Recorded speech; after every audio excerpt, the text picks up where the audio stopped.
Okay, let's unpack this. Today, we're diving into kind of a fascinating intersection you might not expect. Right. The world of raising chickens and, well, advanced mathematics. Exactly. We're looking at how farmers are actually using tools like derivatives. Pretty sophisticated stuff. Yeah, to get these incredibly precise insights into how their broiler chickens are growing. And this is critical, right?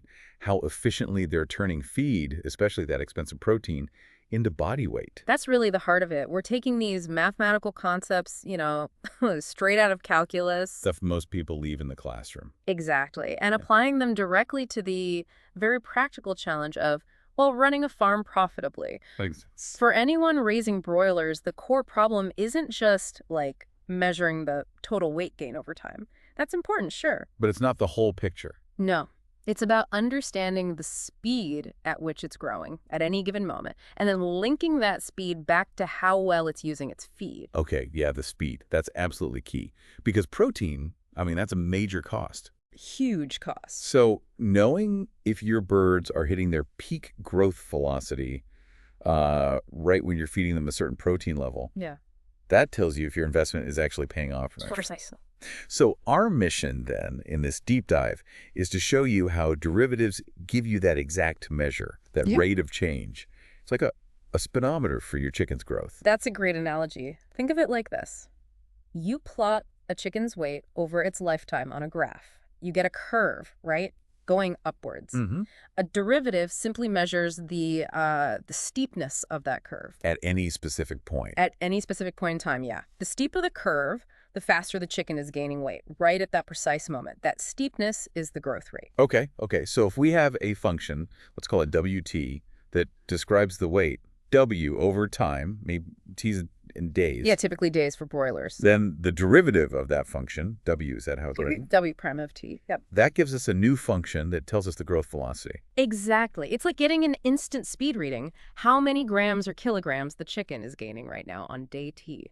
That's pretty powerful. And what's fascinating here is how this connects back to efficiency. Right, the feed conversion. By tracking this instantaneous growth rate, WT, and comparing it directly to the chicken's protein intake at that same age. Ah, okay. Farmers can get a much more accurate estimate of protein conversion efficiency. Is the growth rate high compared to the protein they're eating? That's high efficiency. Good news. Dingo. Is it unexpectedly low? Then you've got to investigate. Something's not right. Okay, let's make this concrete. There was a specific example function in the sources, right? Yeah, a simplified model, but it illustrates the point. Yeah. Imagine weight gain is described by WT equals 0.5 t squared plus 2t. Got it.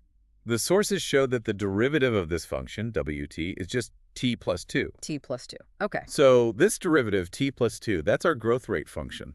Now, without diving deep into the calculus of how we got that, all right, let's skip the derivation itself. Notice that because the original function had that t squared term, that suggests growth is accelerating, right? Yeah, the curve gets steeper.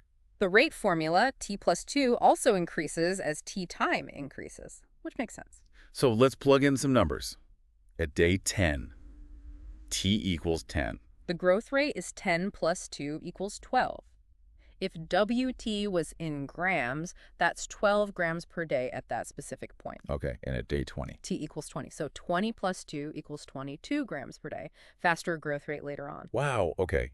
That's incredibly powerful because it gives you a target growth speed for any given day. Exactly. Knowing that on day 15, your bird should be gaining weight at roughly 15 plus 2 equals 17 grams per day. Yeah.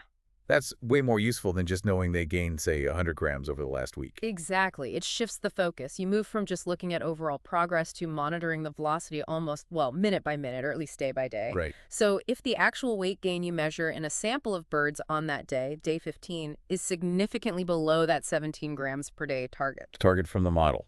Yeah, the one derived from the model. That's an immediate signal. It flags something up. It immediately makes the farmer ask, why? Why aren't they hitting the predicted speed for their age? Right.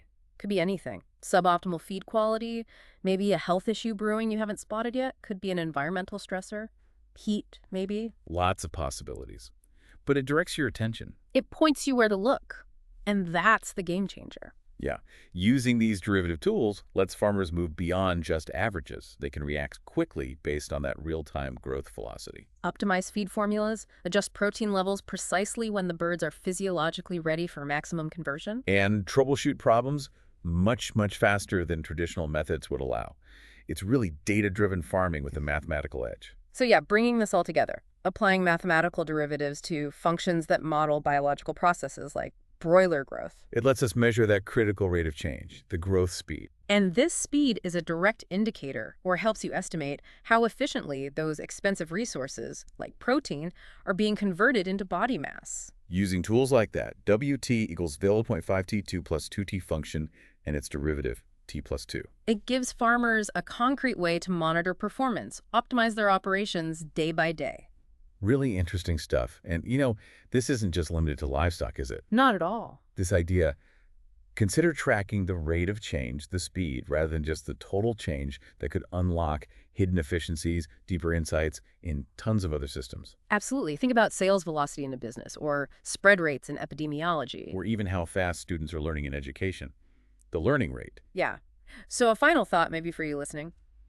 What other areas in your own life or work could benefit from looking not just at the destination, but at the speed of the process? How fast are things changing? Something to ponder until our next deep dive.